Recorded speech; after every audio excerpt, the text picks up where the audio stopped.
berusia lebih dari 100 tahun. Ini dia 4 jembatan tua dan bersejarah di Jawa Timur yang 3 diantaranya kini kondisinya terbengkalai, bahkan ada yang sudah roboh. Yang pertama adalah Jembatan Talang Bululawang. Jembatan saluran air di Kabupaten Malang ini berfungsi sebagai pemasok kebutuhan air untuk area persawahan dan perkebunan tebu, serta mengatasi kekurangan air pada daerah Bululawang dan Kondang Legi sejak zaman Hindia Belanda. Jembatan yang diresmikan pada tahun 1904 ini selain digunakan untuk menyalurkan air selama lebih dari 100 tahun, namun juga masih digunakan sebagai jembatan penyeberangan oleh penduduk sekitar hingga saat ini. Selanjutnya kita akan mengunjungi Jembatan Lama Kertosono. Meski kini kondisinya hampir roboh, dulunya jembatan ini pernah menjadi saksi bisu pertumpahan darah para pejuang di tanah air dalam mempertahankan kemerdekaan. Dan saat agresi militer Belanda yang kedua, para pejuang di kawasan ini kala itu berupaya mencegah dan menghambat gerak laju pasukan Belanda yang ingin memasuki dan menjajah wilayah Nganjuk. Peperangan yang terjadi di atas jembatan ini dikenal dengan nama Perang Tretek Tosono, yaitu peperangan yang terjadi di atas jembatan di Sungai Brantas. Namun sayang sekali, jembatan bersejarah ini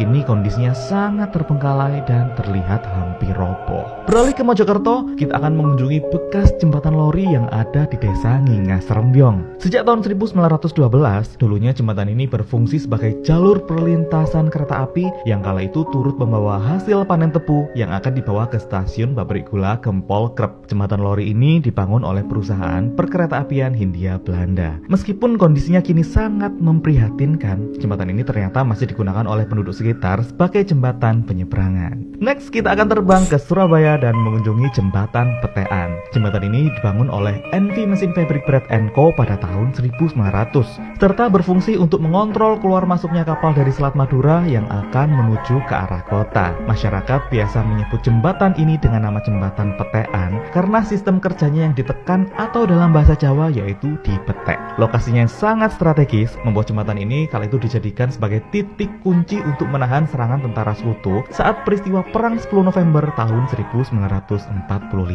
Namun sayangnya cerita akan kecanggihan jembatan ini kini hanya meninggalkan kenangan, karena sekitar tahun 1980-an gelagak jembatan ini tidak dapat terangkat lagi. Bahkan besi-besi di jembatan ini juga secara perlahan dan konsisten dicuri oleh oknum yang tidak bertanggung jawab, hingga puncaknya pada tahun 2010 jembatan bersejarah ini akhirnya roboh dan mulai terbengkalai. Yuk kita lanjut di part 2 buat bahas jembatan bersejarah lainnya yang ada di Jawa Timur.